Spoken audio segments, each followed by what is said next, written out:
Our top story at 6. Voting began in Bibb County this morning with long lines and long wait times. 41 NBC's Peyton Lewis explains why some people had to stand in line for more than 2 hours to cast their ballots today. So we have to vote, all the people who have fought for the right to vote. We know this is important. Voters like Reagan Dunn waited in line for more than 2 hours to cast their ballot in Bibb County. We got here at 11:20 and then right now it's 1:08.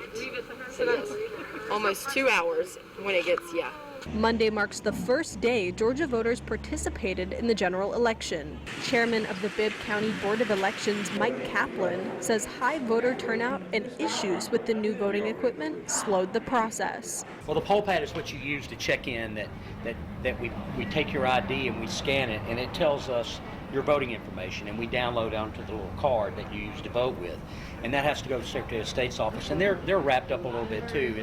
It's taking longer. Lines were wrapped around both the MACON Bibb Board of Elections building and the Elaine Lucas Senior Center. 65-year-old John DeShazier waited 2 hours to cast his vote. He says the wait time did not bother him at all. I would have stood out here 5 hours and get my vote in. So I wasn't worried about that.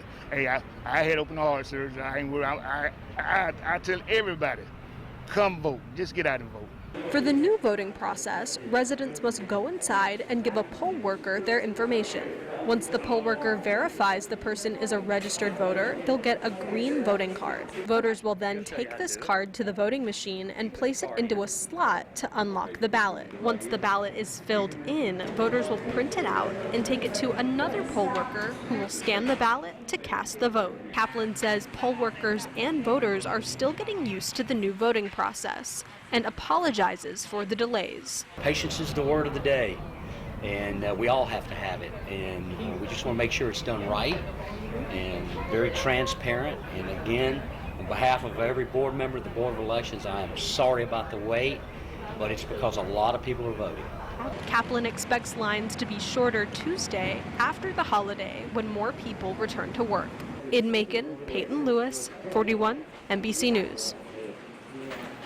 Early voting lasts until October 30th. Macon Bibb County will also be holding Saturday voting on October 24th.